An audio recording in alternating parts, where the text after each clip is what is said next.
கர்த்தருடைய பரிசுத்த நாமத்துக்கு ஸ்தோத்திரம். ஹல்லேலூயா, ஹல்லேலூயா. உங்களை எல்லாரையும் பார்ப்பதில் ரொம்ப சந்தோஷப்படுகிறோம். அன்பார்ந்த ஐயாவை, அம்மாவை, தம்பி, சபையின் மூப்பர்கள், சபை விசுவாசிகள் எல்லாரையும் பார்ப்பதில் ரொம்ப சந்தோஷமடைகிறோம். நாம் கிறிஸ்துவுக்குள் ஒரு குடும்பமாக இருக்கிறோம். ஹல்லேலூயா. தமிழில் ஒரு பழமொழி சொல்லுவாங்க, டெல்லிக்கு ராஜாவானாலும் அம்மாவுக்கு பிள்ளை. ஹல்லேலூயா. நம்ம இயேசுப்பாவின் பிள்ளை. ஹல்லேலூயா. அதற்காக நாம் சந்தோஷப்படுகிறோம். கர்த்தருக்கு ஸ்தோத்திரம். என்னை குறித்த எல்லா விவரங்களையும் அருமையான போதகர் செல்வராஜ் ஐயா சொன்னார்கள். நான் வசனத்துக்கு நேராக போகிறேன். என்னை குறித்து சொல்லிக் கொண்டு நிறைய நேரமாகும், உழைத்தை குறித்து சொல்ல நிறைய நேரமாகும். ஆகவே வசனத்துக்கு இடையிலே மிஷினரி ஊழிய அனுபவ சாட்சிகளோடு உங்கள் மத்தியிலே தேவனுடைய வார்த்தை கொண்டு வர வாஞ்சிக்கிறேன். கர்த்தர் கிருபை செய்வாராக. அல்லேலூயா, அல்லேலூயா. கர்த்தருடைய பரிசுத்த நாமம் ஸ்தோத்திரம். சங்கீதம் 42 வசனங்கள் 1, 2, 3 வாசிங்க.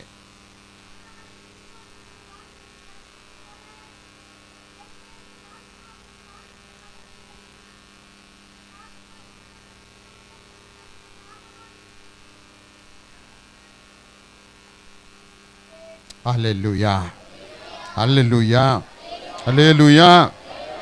கர்த்தருடைய பரிசுத்த நாமம் ஸ்தோத்திரம். மானானது நீரோடைகளை வாஞ்சித்து கதறுகிறது போல என் தேவனே, என் ஆத்துமா உம்மை வாஞ்சித்து கதறுகிறது. மான்கள் நீரோடைகளை வாஞ்சித்து கதறுகிறது போல் என்று பக்தனாகிய தாவீது எதற்கு சொன்னார்? இந்த காட்டில் இருக்கக்கூடியதமான மான்களுக்கு ஒரு விசேஷித்த குணம் இருக்கிறது. எவ்வளவு தாகமாக இருந்தாலும் கண்ட நீரை குடிப்பதே இல்லை. அதுதான் அதோடைய விசேஷித்த குணம். தெளிவான சுத்தமான நீரை தேடி தேடி தேடி போய்கொண்டே இருக்கும். எங்க தெளிவான நீரை கண்டதோ அங்கே தான் தண்ணி குடிக்குமே தவிர இந்த தெளிவில்லாத கலங்கின மங்கின மற்ற தண்ணீரை அது குடிக்கிற பழக்கமே இல்லை. தேவஜனமே, நாம் ஆண்டவரால் தெரிந்து கொள்ளப்பட்ட ஜனங்கள். சங்கீதம் 23 2வது வசனம் சொல்கிறது, அவர் என்னை புல்லுள்ள இடங்களில் மேய்த்து அமர்ந்த தண்ணீர் அண்டையில் என்னை நடத்துகிறார். அல்லேலூயா. இந்த மான்கள் சொல்றது போல நாமளும் செய்ய வேணும். புல்லுள்ள இடம், தேவ சபையில பூரண சத்தியம் கொடுக்கிற சபையை தேடி போய் அங்கதான் நம்ம தாகத்தை தீர்க்க வேணும். இந்த அநேக சபைகள் இருக்குது. நான் எந்த சபையும் குறை சொல்ல வரல, உங்களுக்கே தெரியும். பூரண சத்தியத்தை கொடுக்கிறதான சபைகள் தான் நாம யாரா இருக்கணும்? அங்கத்தினரா இருக்கணும். அங்கதான் வசனத்தை சாப்பிடணும். புல்லுள்ள இடங்கள், புல்லுள்ள இடங்கள். இந்த மான்கள் நீர்களை தேடி போறது போல ஏன் தேடி போகுது?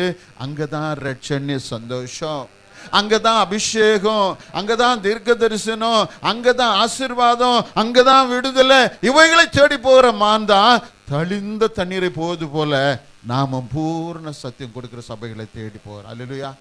அருமையானவர்களே, இதனாலே சங்கீதக்காரன் சொல்றான், என் ஆத்துமா வாஞ்சித்து கதறுகிறது. என் ஆத்துமா வாஞ்சித்து, அவருடைய வாஞ்ச என்ன? யாரை பார்க்க வேணும்?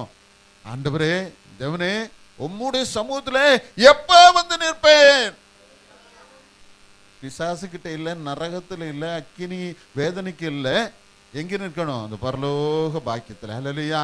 சங்கீதம் 84 4-5 வசனங்கள் நினைக்கிறேன். அங்கு சொல்லப்பட்டிருக்குது, அவர்கள் பாக்கியவான்கள், எப்போதும் துதித்துக் கொண்டே இருப்பார்கள்.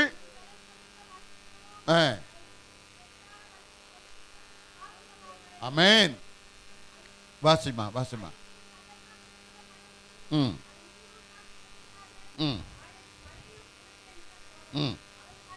அவர்கள் பலத்தின் மேல் பலம் அடைந்து சியோனிலே தேவ சன்னதியிலே காணப்பட. போதுமா? அதுதான் நமக்கு வேணும். இந்த உலக ஓட்டம் எங்கெல்லாம் ஓடிட்டு இருக்கோம். பாடுகள், போராட்டங்கள், பிரச்சனைகள், கண்ணீர்கள், துன்பங்கள், துயரங்கள், தாங்க முடியாத சூழ்நிலைகளுக்குள்ளாக நாம் விசுவாச ஓட்டத்தை ஓடிட்டு இருக்கிறோம். ஆனா என்ன செய்யணும்? பலத்தின் மேல் பலம் அடையணும். ஹல்லேலூயா.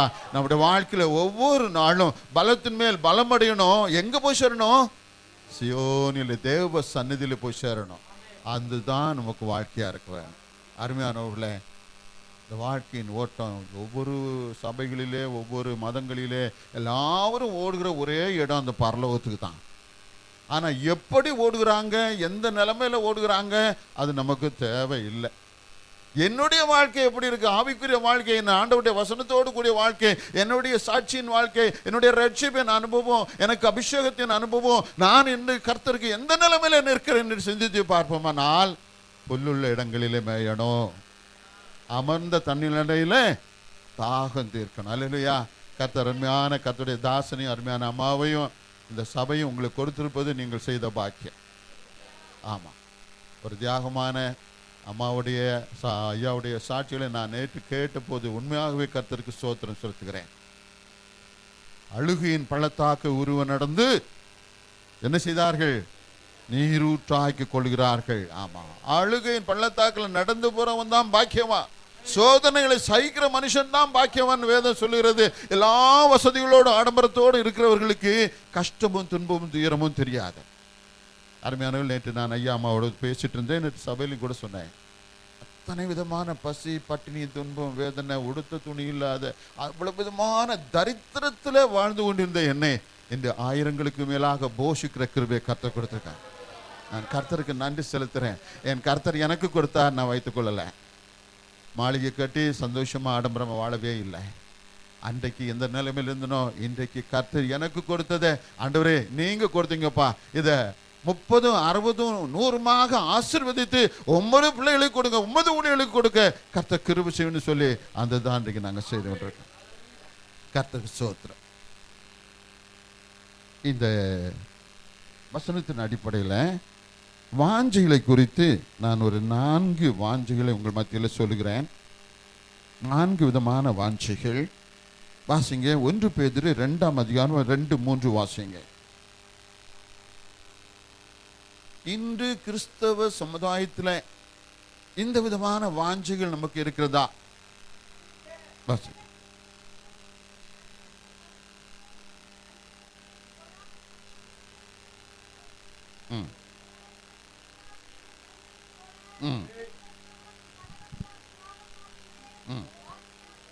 அல்லேலூயா, அல்லேலூயா.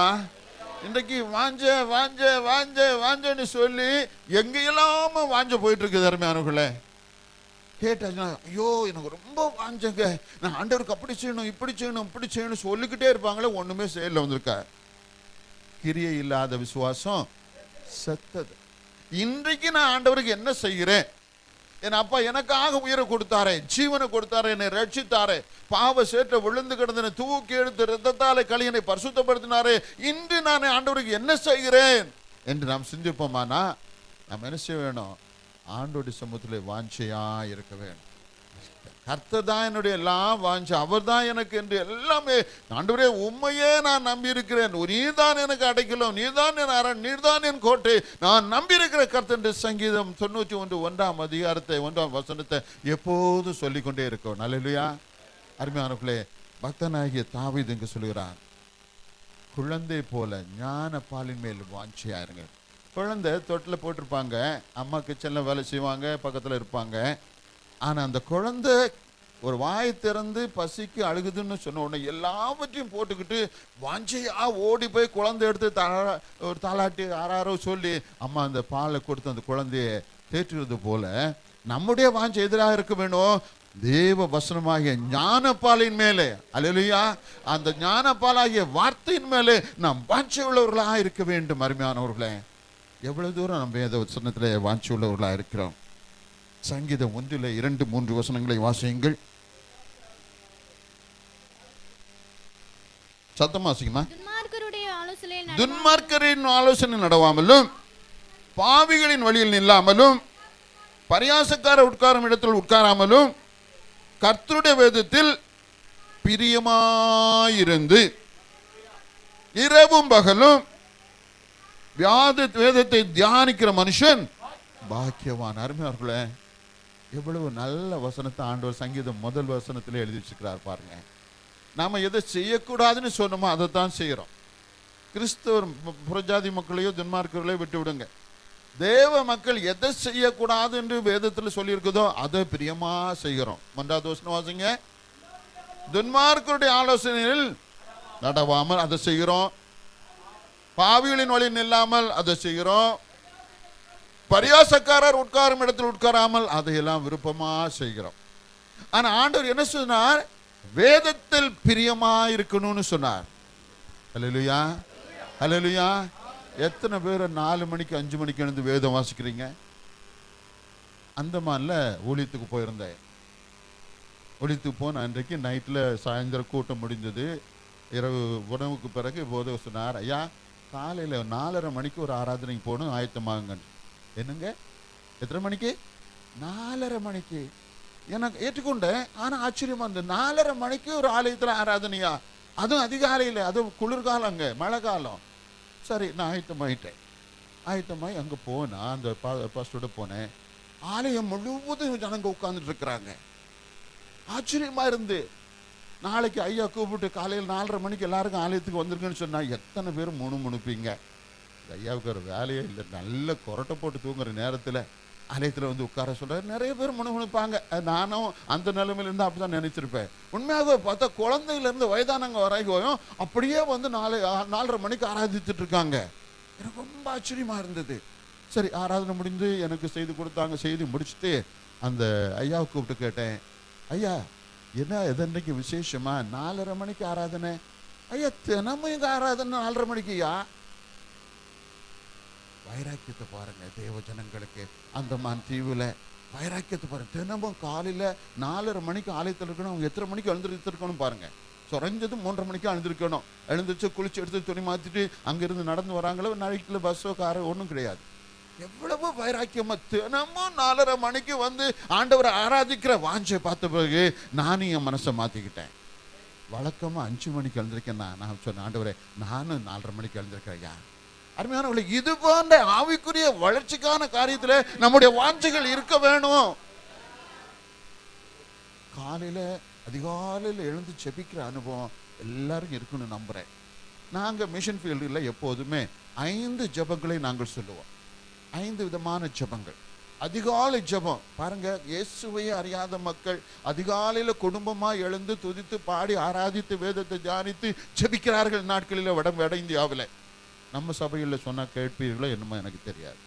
அதிகாலையில 4 மணிக்கு இல்லை 5 மணிக்கோ 5:30க்கோ எழுந்து முகத்தை கழுவிட்டு நம்ம குடும்பமாக படுக்கையிலே உட்கார்ந்து ஆண்டவருக்கு ஒரு துதி பாடலை பாடி வேதத்தை வாசித்து ஒரு ஜெபம் பண்ணி பாருங்க, ஆண்டவர் மகிமைப்படுவார். அதிகாலையில் என்னை தேடுகிறவன் என்னை கண்டடைவார். அதிகாலையில அதுதான் கிறிஸ்துவ குடும்பம். காலையில உளுந்து இறங்கி நல்ல தூக்கம் போட்டு எழுந்து சூரியங்க வந்து தட்டி எழுப்புற வரைக்கும் படுத்துட்டு இருக்க கிறிஸ்தவ விசுவாசிகளை இருக்கவே கூடாது.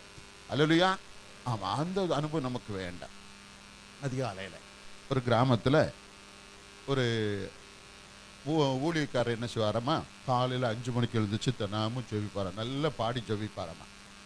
எதுக்கால வீட்டில் இருந்ததான ஒரு இந்து மதத்தை சேர்ந்த ஒரு சகோதரர் காலையில் 5 மணிக்கு ட்ரெயினுக்கு போன ஒரு குறிப்பிட்ட நாளில் அவன் மனைவிட்ட சொல்லியிருக்கான், நான் எப்படி 5 மணிக்கு எழுச்சி போவேன்?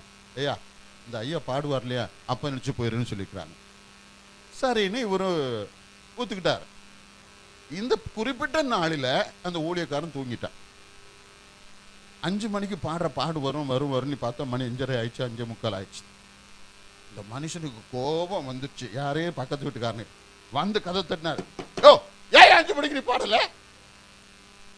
நீ எழுந்துச்சு பாடுவேன், நான் ட்ரெயினுக்கு போன நீ காத்துட்டு இருக்கிறேன், நீ பாட்டு தூங்கிட்டு எனக்கு ட்ரெயின் போயிடுச்சு. ஐயா அருமையானவர்களே, புறஜாதி மக்கள் நம்முடைய சாட்சியை பார்க்குறாங்க, நம்முடைய ஆராதனை பார்க்குறாங்க, நம்முடைய ஜெபத்தை பார்க்குறாங்க, நமக்கு உண்டு அவர்களுக்கு விடுதலை வேண்டும் என்று பார்க்குறாங்க. நம்முடைய வாஞ்சை எந்த நிலைமையில் இருக்கு பாருங்க. காலையில் அதிகாலையில் 5 மணிக்கு எழுந்துருச்சு குடும்பமாக உட்கார்ந்து 1/2 மணி நேரமோ 3/4 மணி நேரமோ 1 மணி நேரமோ ஜெபித்து பாருங்க. ஒரு நாளுக்கல்ல, தினமும். ஒரு நாளுக்கல்ல, அது வந்து வாஞ்சை அல்ல, ஏதோ தேவைக்கு போன மாதிரி இருக்கும். தினமும் நீங்க ஜெபித்து பாருங்க, உங்க குடும்பத்தில் ஒரு பெரிய ஆசீர்வாதத்தை நீங்கள் பார்ப்பீர்கள். பிள்ளைகள் புல்லுள்ள இடங்களிலே மேய்வார்கள், அமர்ந்த தண்டிகள் நடைமுறைவார்கள். தாய் தகவனுடைய பக்தி வைராக்கியத்தை பார்த்து பிள்ளைகள் அதை காட்டிலும் வளர்ந்து ஓங்குவார்கள். அல்லேலூயா. சரி, இனி இரவு தூங்க போறதுக்கு முன்னால இதே மாதிரி குடும்பமா இருந்துச்சுப்பீங்க. தனிப்பட்ட ஜெபம் வேண்டான்னு சொல்லல. உங்க குடும்பம் ஆசீர்வதிக்க வேண்டுமானா நீங்க குடும்பமா சபையில இருக்கிற இந்த போல உங்க வீட்டிலையும் அது ஒரு ஆராதனையாய் கூடமாய் மாற்றுங்க. இரவு தூங்க போறதுக்கு முன்னால நன்றாக உட்கார்ந்து எல்லாரும் செபித்து, ஆண்டவரே பகல் முழுவதும் எங்களுக்கு கிருபை தந்தீர், அப்பம் தண்ணீர் குறையாமல் தந்தீர், ஆண்டவரே இந்த இரவுகளிலே சகல ஆபத்துக்கும் விலக்கி எங்களுக்கு நல்ல நித்திரை தாங்க, தரிசனங்களை தாங்க, சொப்பனங்களை தாங்க, எங்களுடைய சொப்பனத்தில் வாங்க ஆண்டவரே, தரிசனத்தில் பேசும் ஆண்டவரே என்று சொல்லி நீங்க கேட்டு பாருங்க. கேட்கிற எவனும், அல்லேலூயா, கேட்கிற எவனும் பெற்றுக்கொள்கிறான் ஆண்டவருடைய வார்த்தை. ஆவிக்குரிய வரங்களை, கிருபைகளை, ஆகாரத்தை, வசனத்தை நாம் கேட்டுக்கொண்டே இருப்போம். உலகத்துக்குரிய அநேக காரியங்களை சொல்லி ஆண்டவருக்கு வேலை கொடுக்குறோம். ஆண்டவரே என் பிள்ளைக்கு நல்ல வேலை வேணும், என் புருஷனுக்கு நல்ல ப்ரமோஷன் வேணும், இதெல்லாம் ஆண்டவருக்கு வேலை கொடுக்குறோம். நமக்கு ஆவிக்குரிய ஆகாரங்களை பெற்றுக்கொள்வதற்கு தேவ சமூகத்தில் விண்ணப்பம் வைக்க வேண்டும், அல்லேலூயா. ஆக காலை அதிகாலை ஒரு ஜெபம், இரவுல தூங்க போறதுக்கு முன்னால ஒரு ஜெபம், குடும்ப ஜெபம். இனி ஒரு நாளைக்கு எத்தனை வேளை சாப்பிட்றோம்? எத்தனை வேளைம்மா? 3 வேளை, சிலவங்க 4 வேளை, அதை பற்றி கவலை. சரி, குறைஞ்சபட்சம் 3 வேளை என்னாலும் அந்த ஆகாரத்தை எடுத்து கையில் வச்சுட்டு, ஆண்டவரே நீங்க கொடுத்தீங்கப்பா, நீங்க தந்த ஆகாரம் ஆண்டவரே, இதை நான் சாப்பிட்டு உமக்காக உழைக்க பலமும் சக்தி நீர் கூட்டித்தாங்கப்பா, உமக்கு நன்றி ஆண்டவரே. இந்த விதமாக நாம் செபிக்காம சாப்பிடவே கூடாது. சாப்பிடுற பிள்ளைங்கள் இருந்தால் தயவு செய்து பிள்ளைகளுக்கு பெற்றோருக்கு சொல்லி கொடுங்க. சாப்பாடு கையில் வந்த உடனே ஜெபம் பண்ணிக்கிட்டு தான் சாப்பிடணும், அல்லேலூயா. ஆக 3, 2, 5 வேளை ஜெபத்தை நாங்கள் வட இந்தியாவில் நாங்கள் சொல்லி அங்கே இருக்க விசுவாசிகள் கர்த்தருடைய சமூகத்தில் ஜெபிக்கிறாங்க. பட்டணத்தில் இருக்கவங்க எத்தனை வேளை ஜெபிக்கணும்? இடைவிடாத ஜெபம், அல்லேலூயா, இடைவிடாத ஜெபம். கர்த்தரை அவரிடத்துல பேசிக்கொண்டே இருக்கணும். அவருடைய அந்த அன்பையும் ஐக்கியத்தையும் அவருடைய சிநேகத்தையும் அவருடைய உறவையும் நம்ம என்ன செய்யணும்? பேசிக்கொண்டே இருக்கணும். துதி சோத்திரங்களோடு ஜெபத்திலே தரித்திருங்கள். இங்கு வேதம் சொல்கிறது, வேதத்தில் பிரியமாயிருந்து இரவும் பகலும் வேதத்தை வாசிக்கிற மனுஷன் பாக்கியவான்.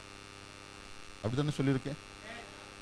தியானம் என்றால் என்ன என்று அம்மா கிட்ட ஐயா கிட்ட கேட்டு தெரிஞ்சுக்குங்க. இந்த பாருங்க, இதுதான் தியானம். இந்த பாருங்க, இதுதான் தியானம். வேதத்தின் மகத்துவங்களை வசனம் வசனமாக எடுத்து ஒரு குறிப்பை எழுதி கொண்டு அது ஒவ்வொரு சப்ஜெக்டுக்கும் நீங்கள் எழுதி கொண்டே இருப்பீங்களா, அதுதான் தியானம். இது வேற எங்கேயும் வாங்க போறதில்லை. தியானிக்கிற மனுஷன் பாக்கியவான், அவன் நீர்க்கால்களின் ஓரமாய் நடப்பட்டு தன் காலத்தில் தன் கனியை தந்து இலையுதிராத மரத்தை போல இருப்பா, அவன் செய்வதெல்லாம் பாக்கியம், அல்லேலூயா.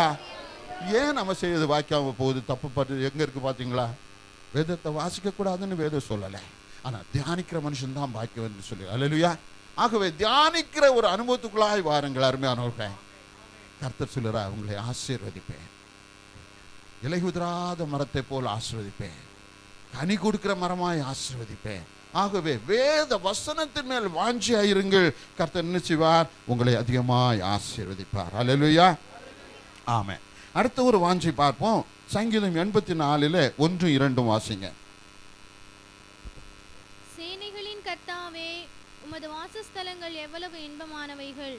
என் ஆத்துமா கர்த்தருடைய ஆலய பிரகாரங்களின் மேல் வாஞ்சையாயும் தவனம் உள்ளமாய் இருக்கிறது. கர்த்தருடைய ஆலய பிரகாரங்களின் மேல் வாஞ்சையும் தவனமுமாய் இருக்கிறது.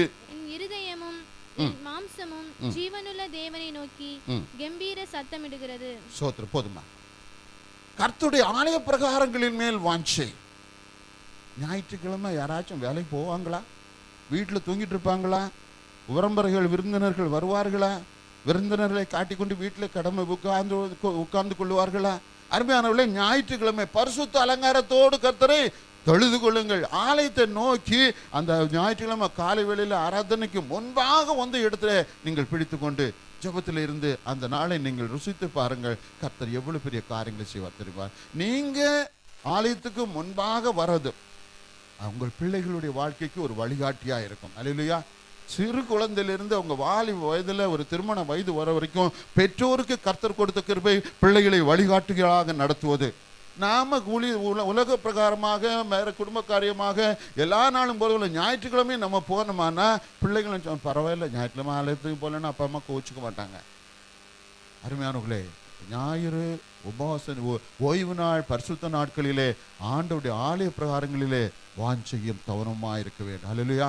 அருமையானவர்களே, தேவனுடைய ஆலய பிரகாரங்களிலே ஆண்டவர் சொன்னார், என் தேவனுடைய ஆலயத்தில் வாசமாயிருக்கிறவர்கள் பாக்கியவான்கள். தேவனுடைய ஆலய பிரகாரத்தில் வாசமாயிருக்கணும், அங்கேயே இருக்கணும் என்று வேதம் சொல்லுகிறது. நம்ம ஆலயத்தை புறக்கணிக்காமல் ஆலயத்தில் வாஞ்சி உள்ளவர்களாக இருப்போமானால் நிச்சயமாக கர்த்தர் செய்வார், உங்களை அதிகமாய் ஆசீர்வதிப்பார். அருமையானவர்களே, நான் என்னுடைய அனுபவ சாட்சியத்தை சொல்ல வாஞ்சிக்கிறேன். கோயம்புத்தூர் மாவட்டத்தில் பொள்ளாச்சி உடுமலை என்கிறதான ஒரு தாலுகா இருக்கிறது. அங்கு நான் ரோடு ஹைவேஸ் டிபார்ட்மெண்ட்டில் ஒரு இளம் பொறியாளராக நான் வேலைக்கு வந்த நாட்களில் அங்கே எனக்கு அப்பாயின்மெண்ட் ஆனது. அப்போ அங்கே உடுமலையில் நல்ல ஆலயங்கள் சபைகள் இருக்கிறது. ஒரு நாள் என்னுடைய ஒரு நண்பரோடு கூட என்ன பண்ணினேன், பக்கத்தில் இருக்குதான ஒரு 10 மைல் தூரத்தில் இருக்குதான கனியூர் என்கிற இடத்துல ஒரு சிஎஸ்சி சபைக்கு போனேன். அங்கே போய் அந்த ஆலயத்தில் பார்த்தா நானாக போல அந்த நண்பர் அழைத்து கொண்டு போனார். அங்கே போனால் அந்த ஆலயத்துக்கு உள்ளால கால் வச்ச உடனே மூக்க பிடிச்சிக்கணும். அது இந்த மாதிரி ஓடல்ல, குடுவை ஓடு. அந்த குடுவை ஓடு நிறைய கேப் இருந்ததுனால இந்த வவ்வால் பச்சைகள் இவைகள் எல்லாம் அதுக்குள்ளால வந்து வாரக்கணக்கில் அங்கே தான் அவங்களுக்கு பங்களா அங்கே தான் குடியிருப்பாங்க. சும்மா இருப்பாங்களா? அவங்க 1க்கு 2க்கு என்னெல்லாம் செய்யணுமோ அந்த வாரம் முழுவதும் அங்கே தான் போடுவாங்க.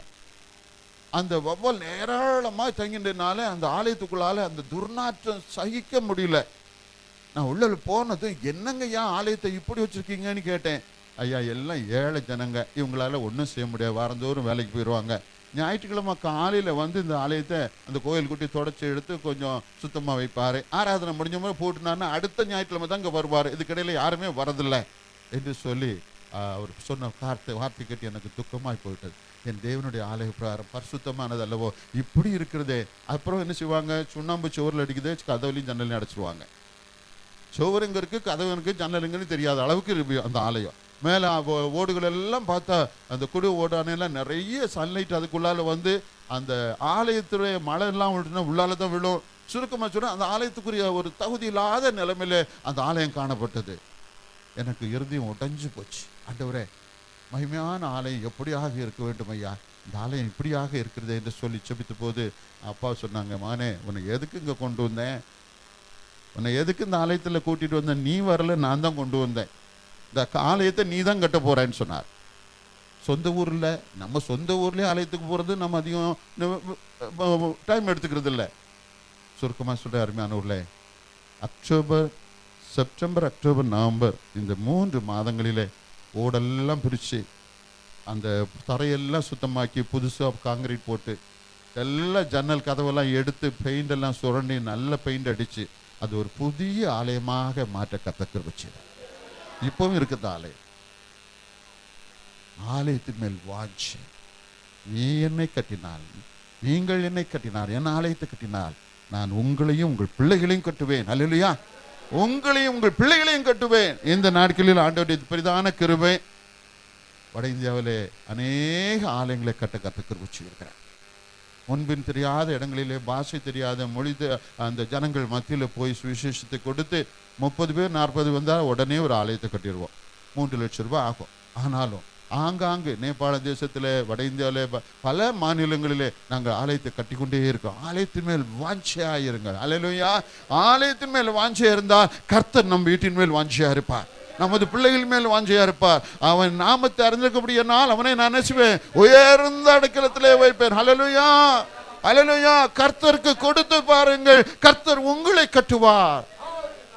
அபுதாபியில் நான் வேலை செய்து கொண்டிருந்த நாட்களில் ஒரு ஊழியக்காரர், ஒரு சகோதரி, அமெரிக்க தேசத்தை சேர்ந்தவர்கள் அங்கு ஊழியத்துக்கு வந்திருந்தார்கள்.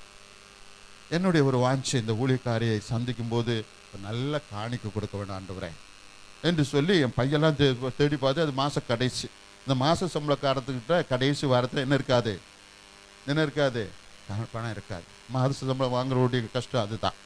முதல் வாரம் ஜோன்னு இருக்கும், 2வது வாரம் 3 வாரம் கொஞ்சம் ஒரு மாதிரியாக இருக்கும், 3வது வாரம் வீட்டுக்காராக விருந்து வந்தாங்கன்னா, ஐயோ இந்த நேரத்தில் வந்துருக்காங்களே, அடுத்த வாரம் வந்துட்டா பரவாயில்லைன்னு சொல்லக்கூடிய நிலைமையில் சம்பளக்காரங்களுடைய வீடு அப்படி இருக்கும். அந்த சகோதரிக்கு ஒரு காணிக்கை கொடுக்க வேண்டும் நான் வாஞ்சித்தேன். அப்போது என் பையெல்லாம் தேடி பார்த்தா அவர்களுக்கு நிறைவாய் கொடுக்குற அளவுக்கு அதில் பணம் இல்லை. நான் சொன்னேன், ஆண்டவரே, இந்த சகோதரிக்கு நல்ல காணிக்கை கொடுக்கணும்ப்பா, என்கிட்ட இல்லையேன்னு சொன்னப்போ, இல்லை மகனே இருக்குன்னு சொல்லி என்னுடைய பையன் தான் இங்கே இருக்கிற பை மாதிரி ஒரு பையன், அந்த பையில் கடைசி அறையில் கையை போட்டு சொன்னார். அதை எடுத்து பார்த்து நம்ம இந்திய நாணயத்துக்கு சுமார் 20,000 ரூபாய் மதிப்புள்ள அங்கே உள்ள நாணயம். ரொம்ப சந்தோஷமாயிடுச்சுது. அதை எடுத்து ஒரு கவரில் போயிட்டு அந்த சகோதரியை போய் பார்த்தேன். அவங்க தில்லியில் ஸ்லம் மக்கள் மத்தியில் ஊழியம் செய்கிறதான ஒரு சகோதரி, டெல்ஏசியா என்கிறதான ஸ்தாபனத்தை சேர்ந்த தலைவரும் நிறுவனருமாகி அந்த சகோதரி வாலிப பெண், கல்யாணமாகாத பெண், அமெரிக்க தேசத்தை சேர்ந்தவர்கள். கர்த்தருடைய ஒரு தரிசனத்தோடு இந்த சாக்கடை பகுதியிலே ஊழியத்துக்கு வந்திருந்தார்கள். அவர்களிடத்தில் நான் ஊழியக்காரங்களை பேசிவிட்டு ஒரு சகோதரி ஒரு சின்ன காணிக்கை என்று நடுவேன். அப்போ அந்த சகோதரி சொன்னாங்க, நீங்கள் எங்கள் அப்பா போல உங்களுக்கு இருக்க ஊழியக்காரங்களை பார்க்கும்போது நான் தான் உங்களுக்கு காணிக்கை தந்து அனுப்புன்னு சொன்னாங்க. நான் இல்லைம்மா, it is my pleasure to give a small offering என்று சொல்லி அந்த காணிக்கை கொடுத்துட்டு நான் வந்துட்டேன். நான் வீட்டுக்கு அந்த ஒரு 1.5 மணி நேரத்தில் நான் வீட்டுக்கு வரேன். என்னுடைய டேபிளில் ஒரு காணிக்கை கவர் இருக்குது. அருமையார்கள் நன்றாக கவனிங்க.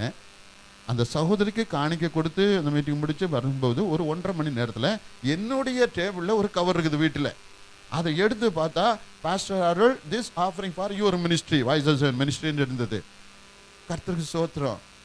கொடுக்கிற பொழுது கொடுக்கப்படும், அமுக்கி குலுக்கி சரிந்து விழும்படியாக கொடுக்கப்படும். அதை தான் செய்தார் ஆண்டவர். அந்த கவரை திறந்து பார்த்தேன், 5 மடங்கு பணம் கூட இருந்தது அதுக்குள்ளால. நான் 20,000 ரூபாய் கொடுத்தேன். 1,00,000 ரூபாய் எங்க வச்சிருந்தார் கர்த்தர். 1,00,000 ரூபாய். அருமையானவர்களே, கர்த்தர் நல்லவர் என்பதை ருசித்து பாருங்கள். ஆமா, நம்ம கொடுத்து ருசித்து பார்க்கணும். வாங்கி வாங்கி வாங்கி கொடு ஆண்டவரே, கொடு ஆண்டவரே, கொடு ஆண்டவரேன்னு சொல்லி பரவத்துக்கு போறவனு ஆண்டவரையே கேட்டுக்கூடாது. என்னையும் என்னுடைய என் குடும்பத்தையும் என் பிள்ளைகளையும் எல்லாவரையும் கர்த்தருக்கு கொடுக்கிற அந்த அனுபவத்துக்குள்ளே நாம் வர வேண்டும். அருமையானவர்களே, ஆலய பிரகாரங்களின் மேல் வாஞ்சையும் தவனமாயிருங்கள். அல்லேலூயா. ஆமா, ஆண்டவருடைய ஆலய பிரகாரங்களின் மேல் வாஞ்சையும் தவனமுமாயிருங்கள். அல்லேலூயா. அடுத்து ஒரு வாஞ்சை பார்ப்போம். யோபு 19ஆம் அதிகாரம் 25 27 வசனம் வரை வாசிப்போம். என் மீட்பர் உயிரோடு இருக்கிறார், அவர் கடைசி நாளில் பூமியின் மேலே நிற்பார் என்று நான் விசுவாசிக்கிறேன். இந்த என் தோல் முதலானவைகள் அழுகி போனாலும் நான் என் மாம்சத்தில் இருந்து தேவனை பார்ப்பேன். அவரை நானே பார்ப்பேன், அந்நிய கண்கள் அல்ல, என் கண்களே அவரை காணும். அல்லேலூயா. ஒரு அல்லேலூயா சொல்லுவோம், ஒரு சாமாய் சொல்லுவோம், இன்னொரு சாமாய் சொல்லுவோம். அந்நிய கண்கள் அல்ல, என் கண்களே காணும். யோபு எந்த நிலைமையில் இருந்தாரு? சாம்பலை போட்டுட்டு தலையிலிருந்து கால் வரை புண்ணு, தலையிலிருந்து கால் வரை அசுத்த நாற்றம். இந்த நிலைமையில அவர் சொல்லுறாரு, என் மீட்பர் பூமியிலே நிற்பார். நான் உயிரோடு இருந்து இந்த சரீரத்திலிருந்து நான் அவரை காண்பேன். கர்த்தரை பார்க்க வேண்டும் என்ற வாஞ்சை வேண்டும். சகோதரர்களே, சகோதரிகளே, தாய்மார்களே, ஆண்டவரை பார்க்க வேண்டும் என்ற வாஞ்சை. நம்ம பரலோகத்தில் போய் தான் பார்க்கணுங்கிறது சிலவங்க திட்டம் போட்டு வச்சுப்பாங்க. மத்திய வானத்தில் போன போது பார்த்தா போதுன்னு திட்டம். ஏன் இன்றைக்கு பார்க்க கூடாது? Why don't you see Jesus today? இன்றைக்கு ஏன் என் ஆண்டவரை நான் பார்க்க கூடாது? கேட்க ஒன்றும் பெற்றுக்கொள்கிறா. அப்ப நாம என்ன செய்யறதில்ல? இது நடக்குமா? ஒன்று உறுதி, அசுத்தமாய் துன்மார்க்கமாய் பாவம் உள்ள ஜீவமாய் வாழ்ந்துகிட்டு கூப்பிட்டா வரமாட்டார், நிச்சயமா வரமாட்டார். பரிசுத்தருக்கு முன்பாக, நீதிமான்களுக்கு முன்பாக நாம் நிற்கிற அந்த நிலைமையில ஆவியில் அபிஷேகத்தோடு ஆண்டவரை கூப்பிட்டால் இன்றைக்கு வருவார் உங்கள் மத்தியில. அல்லேலூயா, அல்லேலூயா. இன்று வருவார் உங்கள் மத்தியில. என் மகள் கூப்பிடுகிறாள், என் மகன் கூப்பிடுகிறார், நான் ஓடோடி போய் நான் விசாரிப்பேன், அவன் முன்பாக இருந்து நான் பேசுவேன் என்று கர்த்தர் சொல்வார். அவர் அநீதி உள்ள தேவன் அல்ல, அவர் வார்த்தையில உண்மை உள்ளவர். அல்லேலூயா. மான்கள் நீரோடையே வாஞ்சித்து கதறுவது போல இந்த தேவனை என் ஆத்துமா உம்மை நோக்கி வாஞ்சித்து கதறுகிறது. நான் எப்போது தேவனுடைய சன்னதியில் நிற்பேன், எப்போது வந்து சன்னதி. இந்த வாஞ்சை நமக்கு வேணும்.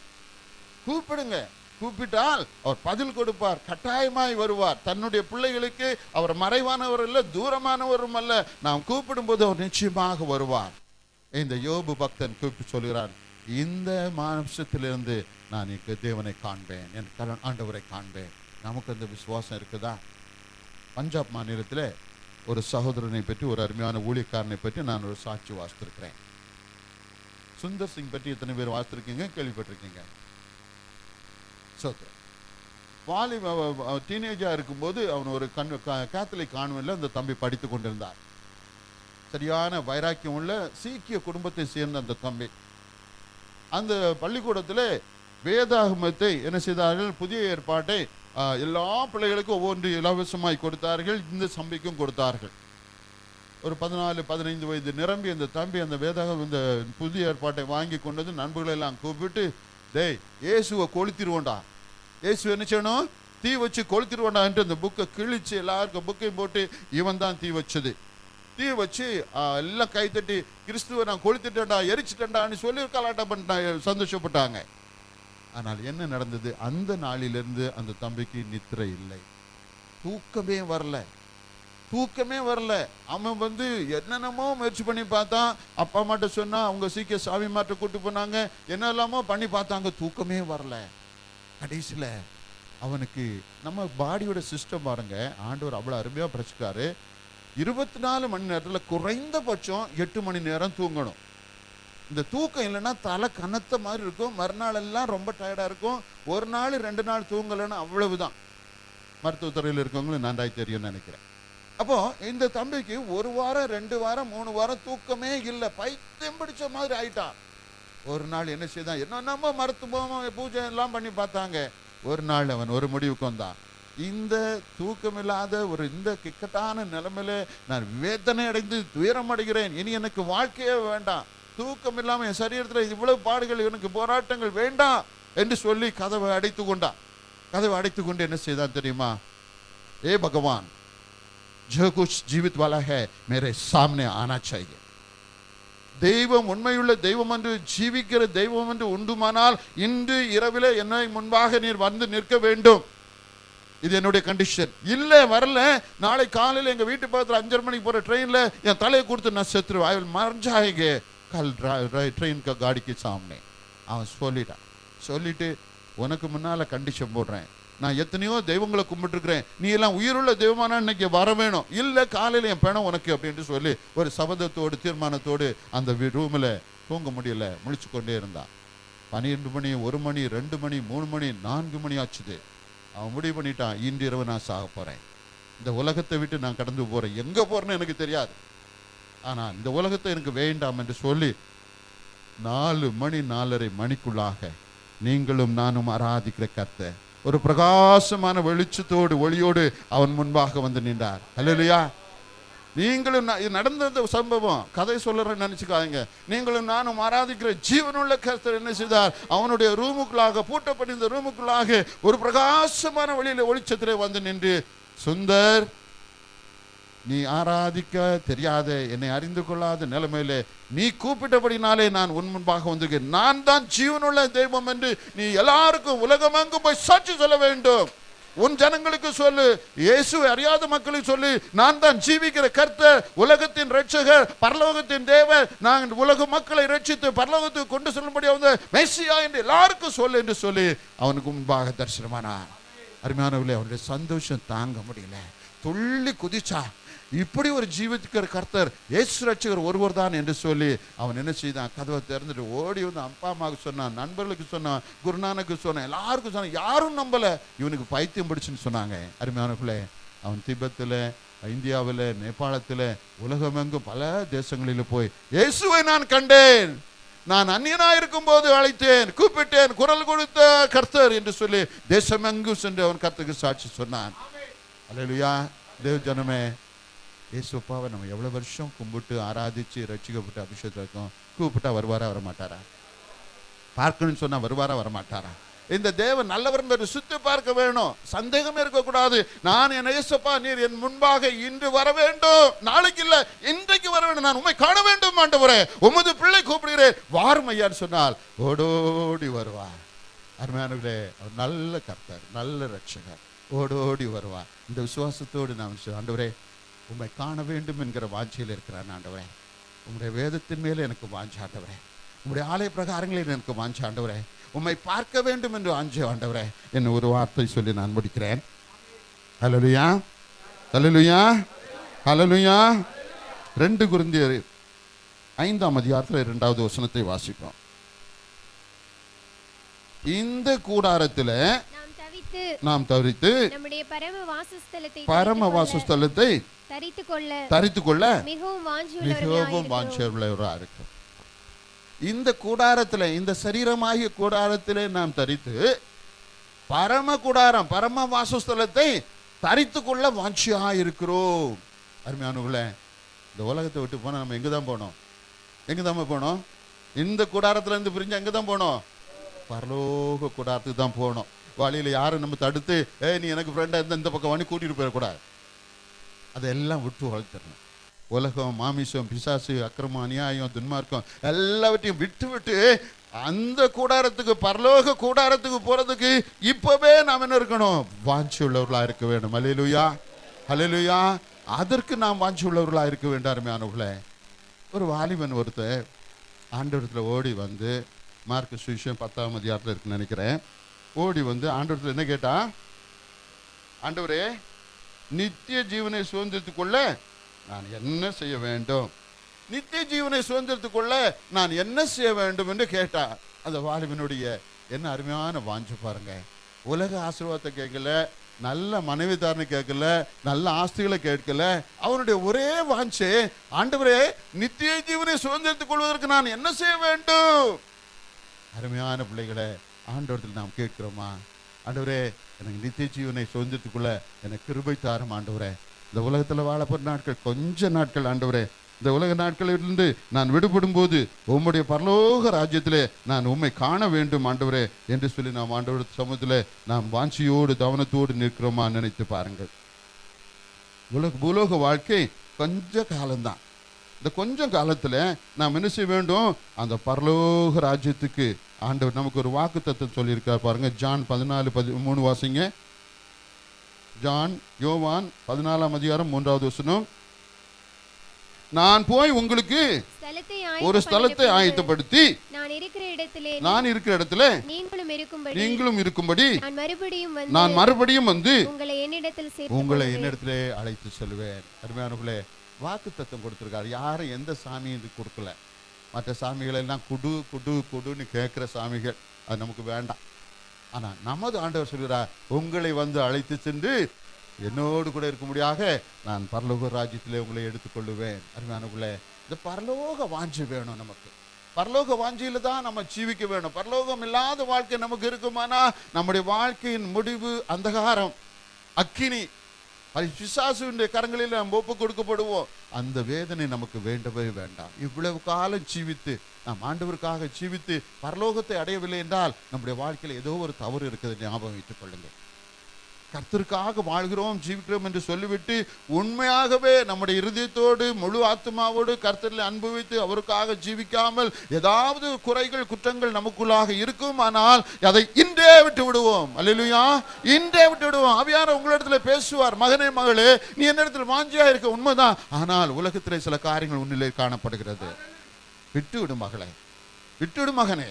நீ எனக்காக ஜீவிக்கும் போது பூரணமாய் முழு இருதயத்தோடு, முழு ஆத்மாவோடு, முழு சத்தியத்தோடு, முழு பலத்தோடு நீ எனக்கு உன்னை அர்ப்பணி மகனே. உன்னை நான் வழி நடத்துவேன். அல்லேலூயா. அருமையானவர்களே, எந்த குறைகள், குற்றங்கள் இருந்தாலும் மன்னிக்கிற கர்த்தராய் இருக்கிறார். ஒருபோதும் தள்ளாத நேசராக இருக்கிறார். ஐயோ, நான் இது பாவத்தை செய்கிறேன், இந்த ரகசிய பாவம் இருக்குல்ல, இந்த காரியங்கள் எல்லாம் என்னிடத்துல இருக்குது, நான் எப்படி தேவ சமூகத்தில் போவேன் என்று வேண்டவே வேண்டாம். அப்பாவிடத்துல பிள்ளைகள் போறதுக்கு தடையே இல்லை. அல்லேலூயா. ஆகவே நம்முடைய ஆத்மாவிலே, சரீரத்தில், ஆவிக்குரிய ஜீவத்தில், சரீர வாழ்க்கையிலே, உலக வாழ்க்கையிலே ஏதாவது தவறுகள், பலவீனங்கள், மாம்சங்கள் இருக்குமானால் அறிக்கை செய்து விட்டு விடுகிறவன் இரக்கம் பெறுவான். அல்லேலூயா. ஆமாம், அறிக்கை செய்து விட்டு விட வேணும். அது ஆண்டவருடைய கிருபை. நாம் அதை அறிக்கை செய்து விட்டுவிட வேண்டும். அருமையானவர்களே, இந்த உலக வாழ்க்கையை நாம் நினைக்கும் போது, இனி வருகிற காலங்களை நினைக்கும் போது உண்மையாகவே அந்த கிறிஸ்துவின் காலங்கள் வந்து கொண்டே இருக்கிறது. நம்முடைய விசுவாசத்துக்கு சோதனையும் வேதனையும் மிகவும் பயங்கரமான கொடூரமான வேதனையின் காலங்கள் வந்து கொண்டே இருக்கிறது. பல பகுதிகளில் தேவதாசர்கள் சொல்கிறார்கள், அந்த கிறிஸ்துவின் வெளிப்பாடுகள் வெளியாகி கொண்டே இருக்கிறது என்று சொல்கிறார்கள். எப்படியா இருந்தாலும் சரி, இமைப்பொழுதிலே கர்த்தர் வரக்கூடிய காலங்கள் நமக்கு முன்பாக இருக்கிறது. இன்று அவர் வந்தால் நாம் எங்கு நிற்போம்?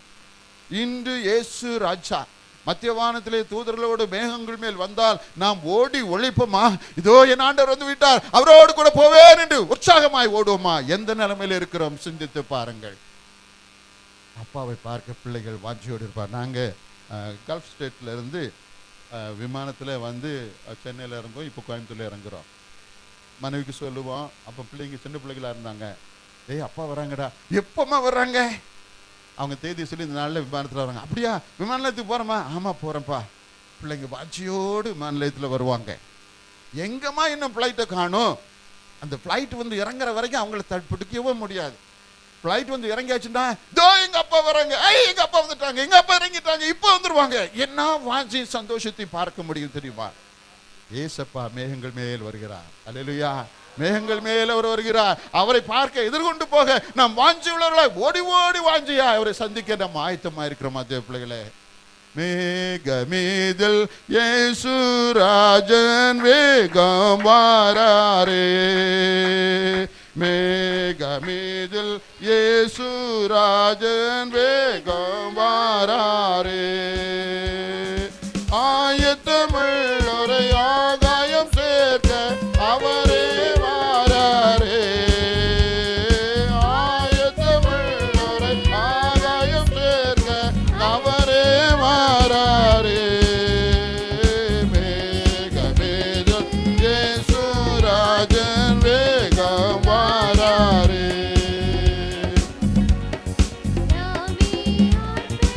ஓடே அவரே வாராரே,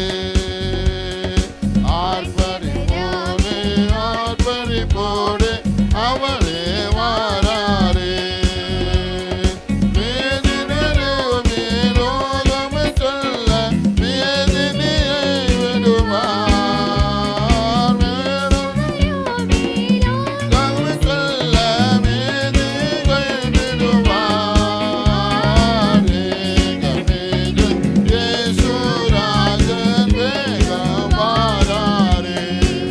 அல்லேலூயா. தேவ பிள்ளைகளே, மேகமீதிலே உங்களையும் என்னையும் அழைத்து செல்லும்படியாய் மேகமீதிலே வந்து கொண்டிருக்கிறார். அவரிடத்தில் செல்ல நாம் ஆயத்தமாக இருக்கிறோமா? நான் ஒரு சம்பவத்தை சொல்லி விரைவாய் முடித்து விடுகிறேன். அமெரிக்க தேசத்தில் ஒரு சகோதரன், வாலிப சகோதரன் சென்று கம்பெனியாக வேலை தேடிக்கொண்டிருந்தான். அந்த கம்பெனிகள் எல்லாவற்றிலும் வேலை இல்லை என்று அடைக்கப்பட்டு விட்டது. கடைசியாக ஒரு கம்பெனிக்கு போனான். போய் சொன்னா, ஐயா நான் நன்றாய் படித்திருக்கிறேன், எனக்கு வேலை வேணும். அப்போ அந்த முதலாளி, வா தம்பி உட்காரு என்று சொல்லி அன்போடு அவனுக்கு சொன்னார், தம்பி நான் வாழைப்பழங்களை நான் கொள்முதல் செய்து மொத்தமாக வாங்கி கொஞ்சம் கொஞ்சமாக விநியோகம் செய்கிற தொழில் எனக்கு, பையிங் அண்ட் செல்லிங் பனானா என்னுடைய கம்பெனி நிர்வாகத்தில் செய்கிறோம். நாங்கள் பனானா மட்டும்தான் வாங்குவோம், அதை மட்டும்தான் விற்பனைக்கு கொடுப்போம், வேறு பழங்கள் வாங்குவதும் இல்லை, அதை செலவுக்கு கொடுப்பதும் இல்லை. இந்த கம்பெனியில் உனக்கு வேலை தருகிறேன், நீ என்ன செய்ய வேண்டும், ஒரு டார்கெட் உனக்கு தருவேன். ஒவ்வொரு மாதமும் ஸ்டோரில் போய் காரில் என்னுடைய வேகனில் இந்த பழத்தை எடுத்துகிட்டு போய் சூப்பர் மார்க்கெட்டில் கடைகளில் அங்கே கொடுத்து நீ என்ன செய்யணும், இவ்வளவு டார்கெட் ஒரு நாளும் செய்ய வேணும்னு சொன்னார். இந்த பையனுக்கு அனுபவம் இல்லாத பையன், ஆனாலும் வேலை வேணும், சாப்பிட வேணும், ரூமுக்கு காசு கொடுக்கணுமே என்கிற நிலைமையில் அந்த வேலையை ஏற்றுக்கொண்டான். அந்த வேலையில் வாகனத்தை எடுத்து இப்படியா போகும்போது பார்த்தா எல்லாம் மாம்பழம் சாப்பிட்றாங்க, ஆப்பிள் சாப்பிட்றாங்க, ஆரஞ்சு சாப்பிட்றாங்க, பலவிதமான பழங்களை சாப்பிட்றாங்க. வாழைப்பழத்தை சாப்பிட்றவங்கள அதிகமாக பார்க்க முடியல. இவன் வயிறு பற்றிக்கிட்டு வந்தது. ஐயோ நம்ம மாத கடைசியில் இவ்வளோ டார்கெட் கொடுக்கணுமே, இவங்கெல்லாம் என்னென்னமோ பழம் சாப்பிட்றாங்க, ஏன் இவங்க வாழைப்பழத்தை சாப்பிட்டா என்ன என்று அவனுடைய மனதில் ஒரு அங்கலாய்ப்பு வந்தது. ஒரு மாதம் ஃபெயிலு, 2வது மாதம் ஃபெயிலு, 3வது மாதம் முதலாளி கூப்பிட்டு உனக்கு டெர்மினேஷன் சொல்கிறதுக்கு முன்னால் அவன் ஒரு ரிசர்வேஷன் லெட்டர் எடுத்து ஐயாட்ட போனான். ஐயா என்னை தயவுசெய்து மன்னிச்சிடுங்க, சாப்பிட்றவங்கெல்லாம் என்னென்னமோ பழம் சாப்பிட்றாங்க ஐயா, வாழைப்பழத்தை சாப்பிட்றவங்களை அதிகமாக பார்க்க முடியல, அதனால் என்ன மன்னிச்சிடுங்க, இந்த வேலையை என்னால் தொடர்ந்து செய்ய முடியலை என்று சொல்லி அந்த ஐயாட்ட சொன்னான்.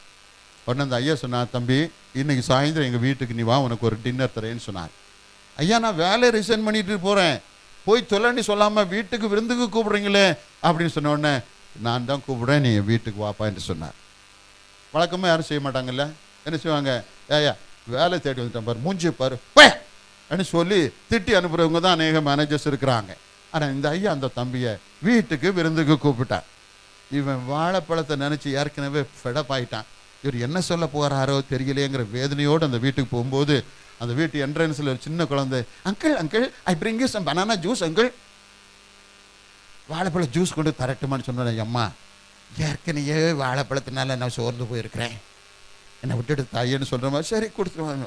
அப்புறம் கொஞ்சம் நேரம் பண்ணோன்னே, uncle this chip banana chip very nice chips uncle, I give you uncle.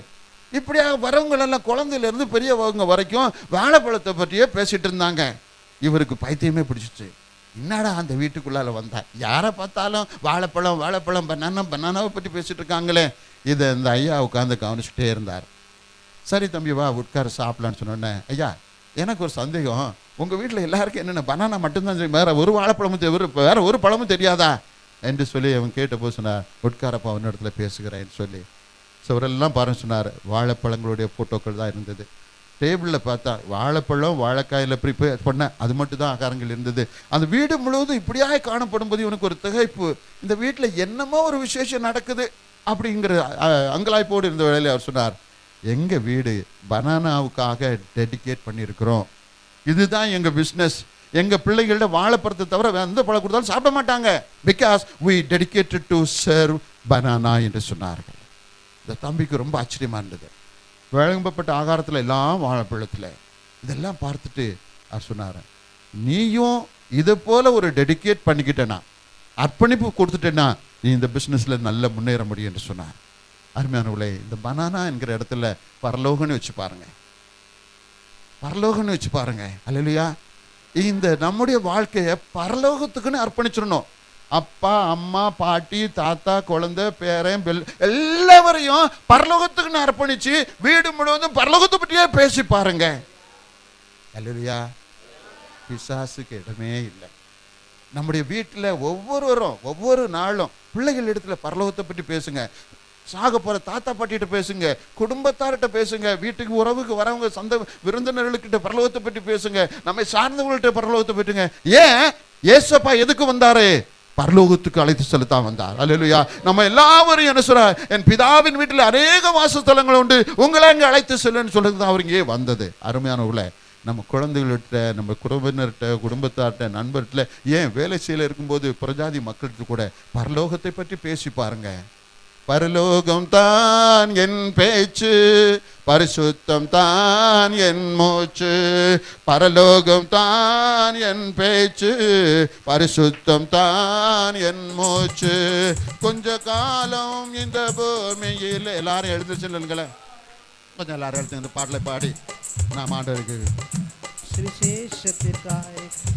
சுபுக்காய் கிறிஸ்தே சுபுக்காய் தானானம் தனனம் தானானனா தானானம் தனனம் தானானனா தானானம் தனனம் தானானனா தானானம் தனனம் தானானனா.